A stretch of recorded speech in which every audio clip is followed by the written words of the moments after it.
เออบ่ต้องห่วงคันว่าพวกคนรู้จักพี่น้องบ่ออกมาจากทูตบ่มายามบ้านยามเฮือนมาแบบนอกจากอำนาจแล้วน่ะมาแบบพี่แบบน้องอันนั้นบ่ว่ากันสมมุติเจ้ามีพี่น้องเป็นทูตคอยออกมานี่ออกมายามครอบครัวซื่อๆอันนั้นได้อยู่แบบลับๆหั่นน่ะเฮาก็บ่เฮ็ดกันขนาดนั้นดอกแต่ว่าถ้าเจ้าสิมาแบบเผยแผ่นี่นะมาแบบหวมรวมนี่นะมาแบบเอออยากแทรกแซงนี่นะเจอโลดเอาให้เจอโลดอันนี้นะคือข้าพเจ้าเห็นนั่นแหละพวกเล่าลิงพวกนาจืดนี่ทูดมาเป็นบ่ล่ะเอามาจัดอยู่โรงแรมคักแน่อยู่นี่แหละคนในกระดาษนี่แหละข้าพเจ้าไป2 คนด่ามันอยู่หั่นจนตำรวจมาด่าพวกไปหลับใบย่อข้าพเจ้าก็ด่าเห็นหน้าข้าพเจ้าก็บ่เห็นกล้าเว้าหยังฉลอมแสลมเห็นบ่ล่ะด่าแม่ตอบแม่ให้มันตอบโลดข้าพเจ้าสิเอาโลดสร้างเรื่องขึ้นทันทีพอจ้อมวยกับจ้อมวยพอยังห้องตำรวจมาแล้วขึ้นศาลไผสิชนะข้าพเจ้าสิอ้างมาสักนาทีตั้งหามาเบิดที่ข้าพเจ้าเจอมาในชีวิตนี้ไผสิชนะเขาสิเสี่ยงบอกเขาสิกล้าบอกกับข้าพเจ้านี่นะสบายดีปูระข้าพเจ้าว่าเขาบ่กล้าเด้นี่ข้าพเจ้าไปพบรัฐบาลหลายครั้งเขาก็บอกว่าอยู่ในขีดอันตรายแล้วถ้าฮอดขีดแดงเขาจับเพราะรัฐบาลประเทศนี้เป็นประชาธิปไตยเป็นสิทธิเสรีภาพแต่อย่าไปโอเฟนส์คนอื่นอย่าเอาไปกวนคนอื่นเจ้าอยากถือบูชาไว้เจ้าใส่หิ่งแล้วนบทุกมือไว้ทุกมือกาเลนินเจ้ากาเดือนเจ้ากาคอนตีเจ้าเอาไว้ทุกมือก็ได้บอกบักนาจืดไปไว้ทุกมือก็ได้เห็นบ่ล่ะมึงบอกขักเอาบูชาไว้แล้วก็ได้แต่มันจะมาติดในวัดในว่าเอามาแสดงหรือเอามาโซ่นี่นะครับบ่ได้ขนาดพี่น้องข้าพเจ้านะนุ่งกาเดือนใส่เสื้อกาเดือนใส่หน้าอกมาบ้านข้าพเจ้านี่ข้าพเจ้าบุเรียงเบิ่งหน้าเลยนะดีบ่แน่เมื่อข้าพเจ้าบ่ตกกระแตหูน่ะเจ้าเฉดพะโลวะข้าพเจ้าสิบอกมึงตายอึดเสือซะวะเด้พี่น้องมึงอย่านุ่งมาอวดเด้มึงอย่าคิดว่าธรรมดาเด้อขนาดนุ่งเสื้อซื่อๆได้น่ะใส่เสื้อกาเดือนที่เด็กนี่นะมึงนุ่งโน้ตอยู่บ้านมึงแต่มึงอย่ามาอวดข้าพเจ้าบ่ให้ขึ้นบ้านแท้ใดพี่น้อง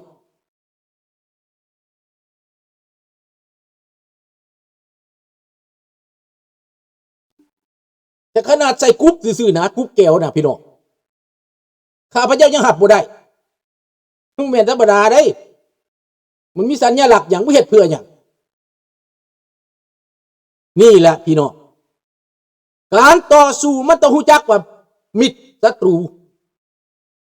ไผเป็นไผนะสำหรับเรื่องราวนี่เอาไว้เท่านี้ก่อน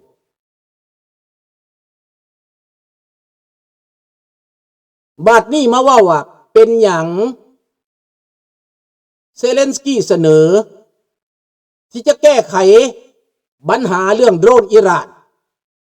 จะเข้ามาซอยอเมริกาต่อต้านยูเครนนี่ต่อต้านอิหร่านนี่นะ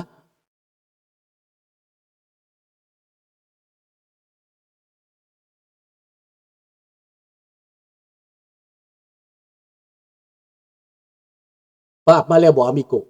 ดีสบายดีพลเกลามันโมเมนต์ได้เฮาเจ็บเฮาปวดได้แล้วมานี่ได้มันโมเมนต์เฮาสิถือเบาได้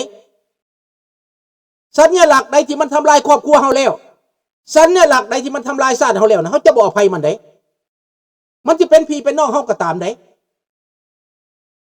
มันเอ็มปักดอนาบได้พี่น้องเอ้ย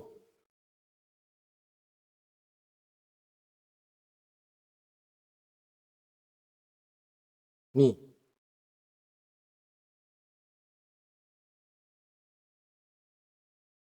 บัดนี้พี่น้องตั้งคำถามว่าเป็นอย่างพี่น้องจำได้บ่เซเลนสกี้ถูกไบเดนซอยแต่คราวนั้น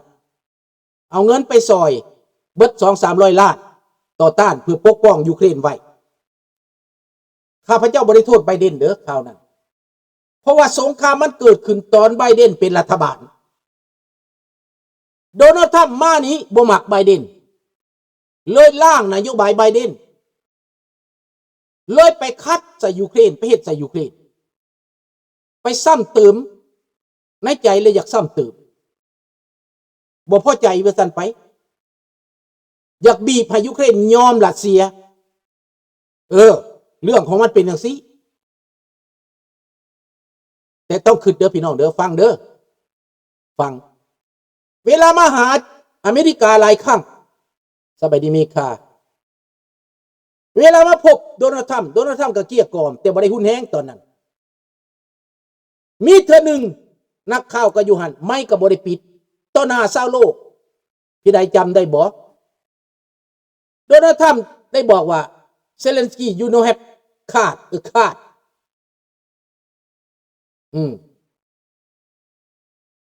ว่าเจ้าบ่มีไพ่ในมือเจ้า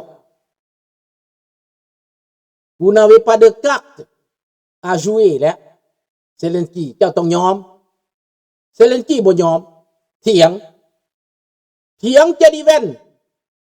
วูดออกมาใส่ว่าวแห้งใส่เจดีแวนว่าวแห้งใส่เซเลนสกี้แต่เซเลนสกี้ก็บ่ได้ถอยสุดท้ายก็เลิกลากันไปด้วยความหุนแหงย่างออกจากเวทีไปอย่างบ่ได้บายไปอย่างบ่นั้นเลยเป็นข้างทมิตรต่อมาแล้วเซเลนสกี้ก็ขอโทษแต่ความฝังใจนั้นยังอยู่รัฐบาลอเมริกาก็ฝังใจเจดีแวนนั่นแหละเป็นผู้เหตุให้มันเกิดเรื่องท่านปล่อยโดนัลด์ทรัมป์ว่าวก็บ่เป็นหยังเขานั่นมันจะบ่เกิดอุบัติเหตุแต่ในเมื่อมันเกิดมาแล้วปล่อยว่าให้รัสเซียนี่หยุดยูเครนได้เอาไปซะเขตโดเนตลูฮันนี่เอาไปซะและให้เหลือแต่เท่านั้นหยุดอยู่หั่นแต่รัสเซียก็เฮ็ดบ่ได้ไปบ่ได้ค่าสุดท้ายรัสเซียเสียให้ยูเครนนี่ไดการเมืองของอเมริกานี่มันเสื่อมถอยอยู่บนนี้แล้วพรรคพลานี้ให้ยุโรปยิ่งอเมริกายิ่งยับออกห่างไกลจากยูเครนไปเซ็นสัญญาว่าสิได้เตราจังซั่นจังซี่ได้แห่หายากจังซั่นสิกับยูเครนก็ห่างไกลไปติ๊กๆห่างไกลไปแล้วบัดนี้อเมริกาเกิดศึกเองบัดเกิดศึกกับอิหร่านคันเกิดศึกกับอิหร่านผู้อยู่ว่ายูเครนสำเร็จในการเอาโดรนที่ราคาถูกไปหลบกับโดรนชาฮิดของรัสเซียนั่นของอิหร่านนั่นสำเร็จและได้ความสำเร็จอย่างสง่างามแต่อเมริกาก็บ่ยอมเด้บ่ยอมหับอยู่บ่ยอมหับบ่ยอมเสียเปรียบเพราะว่าตัวเองเป็นผู้ใหญ่โดนัลด์ทรัมป์อยากโอเคเจดีแวนว่าบ่โอเคมันอยู่บ่นี้ในทีมงานของเขาบ่ยอม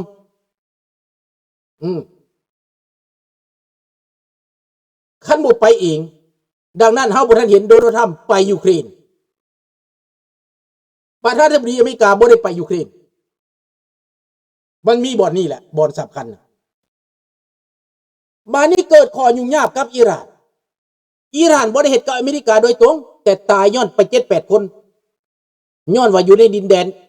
ประเทศอ้อมข้างอิหร่านนั้นแล้วเพื่อนบ้านของอิหร่านประเทศซาอุดิอาระเบีย UAE กาตาร์บาห์เรนต่างๆเสียหายย้อนอเมริกาก็เสียหายย้อนสบายดี JX อเมริกาก็บ่ยอมขอยูเครนขออาสาสมัครมาซอยบ่เอาปฏิเสธยูเครนบอกว่าสิมาเปิดฮอร์มุซให้เฮ็ดได้บ่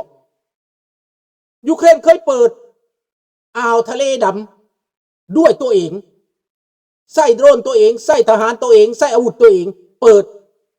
เดินเรือได้สบายเดียวนี้ เหือละเจียต้องหนีไปอยู่บนอื่นไปอยู่ไซกบรอดเอาไปเสื่องไว้อยู่ไซกบรอดล่มไปจนหมดยูเครนได้ส่งคนเข้ามาเซ็นสัญญากับหลายประเทศในตะวันออกกลางเซ็นกับอิสราเอลเซ็นกันกับประเทศซาอุดิอาระเบียกาตาร์บาห์เรนเหล่านั้นสัญญา10 ปีแล้วก็ส่งนักเสี่ยวซ่านมา200 คนซอยประเทศเหล่านั้นปกป้องตั้งแต่นั้นมาเฮาบ่ได้ยินว่าซาฮิดมาต่ำเลยเฮาบ่ได้ยินว่าอิหร่านยิงซาฮิดมาใส่อีกเนื่องจากว่ายูเครนได้พิสูจน์ให้เห็นแล้วว่าจัดการกับโดรนซาฮิดอิหร่านตกป้อมลงแล้วบัดนี้ในฮอร์มุซยูเครนบอกว่าค่อยแก้ได้ค่อยจะใส่โดรน4 โดรนของค่อยปราบอิหร่านไล่ล่าเรือเร็วอิหร่านค่อยสิใส่4 โดรนค่อยปราบเรือดำน้ำคือกันยนต์คือกันค่อยสิเอาโดรนตัวนี้ปราบและค่อยใส่โดรนนี้เข้าไปล่าทหารอิหร่านในหูในถ้ำในบังเกอร์ค่อยสิไปล่าค่อยสิเอายนต์น้อยๆนี้ไปล่าอเมริกาบ่ยอมดังนั้นเซเลนสกี้ออกข่าวว่าอย่างเดียวแต่ญาติคัดใจอเมริกาเท่านั้นซื้อแต่ว่ายูเครนจะต้องหาทางผ่านการเซ็นสัญญากับประเทศเหล่านั้นจะเข้าไปตามประเทศเหล่านั้นเป็นพันธมิตรของประเทศซาอุดิอาระเบียและอันนั้นเพื่อจะเปิดช่องแคบฮอร์มุซเพราะเป็นผลกระทบทางเศรษฐกิจให้กับประเทศกาตาร์บาห์เรนและซาอุดิอาระเบียจะเปิดช่องแคบฮอร์มุซซอยแล้วยูเครนจะมาในไวๆนี้จะจัดการและในช่องแคบฮอร์มุซนี่นะนี่ข้าพเจ้าเชื่อว่ายูเครนเฮ็ดได้เป็นยังจังว่าเฮ็ดได้เพราะว่าเทคนิคอันนี้ยูเครนเขาสบายจานไผ่เทคนิคอันนี้ยูเครนเขาเมตรีสได้เขาครอบคุมได้เขามีความคล่องแคล่วเขามีความฉลาดเขาจัดการกับเพื่อนอิหร่านได้เจ้าจะแล่นเรือเร็วออกมามันเอาไล่ล่าโลดเอามากุราฝ้ายเอามากุราเท่นไล่ล่าโลดทำลายโลดนี่อยู่บนนี้อิหร่านย่านตัวนี้แหละรับรองโลดนอกจากนั้นแล้วตามหูตามถ้ำโดรนของยูเครนสามารถบินเข้าได้บินเข้าปองเยี่ยมได้บินเข้าถ้ำได้พี่น้องนี่เป็นอย่างยูเครนจังสิมาซอยพี่น้องต้องเข้าใจว่าจากยูเครนมาหาอิหร่านนะมาบ่ได้ไกลได้มันบ่ได้ไกลได้พี่น้องถ้าอิหร่านจะบ่ถอยนะยูเครนสามารถส่งโดรนบินมาทำลายอิหร่านก็ได้ใกล้กว่ารัสเซียอีกสามารถบินมาได้พี่น้องสบายดีที่พักนี่แหละความประสบการณ์ในสงครามความประสบการณ์ในแนวหน้าความประสบการณ์ในสงคราม 4-5 ปีมานี้เฮ็ดให้ยูเครนก้าวหน้าแต่สหรัฐอเมริกามีประเด็นอื่นบ่อยากจบสงครามไวอยากแก้แค้นยุโรปให้ยุโรปต้องจ่ายราคาแพงเรื่องนี้อันนี้แม่นเลิกแล้วอเมริกาพอใจมันแก่ไปแบบนี้เพราะอเมริกาบ่ได้เดือดร้อนโดยตรงถึงน้ำมันสิแพงก็ตามแต่ว่าอเมริกาได้เงินพี่น้องคือข้าพเจ้าเว้านั่นแหละน้ำมันแพงเท่าใดอเมริกายิ่งได้เงินเพราะเขาขายได้เงินบาร์เรล100บ่120บ่อเมริกามีน้ำมันขายทุกมื้อมีแก๊สขายมีน้ำมันขายแปลว่าจากตะวันออกกลางมาซื้อในอเมริกาหมดแต่ผู้เสียใจที่สุดแม่นออสเตรเลียนั้นนั่งอยู่บนน้ำมันมีปั๊มน้ำมันมีบ่อนเขาห้องว่า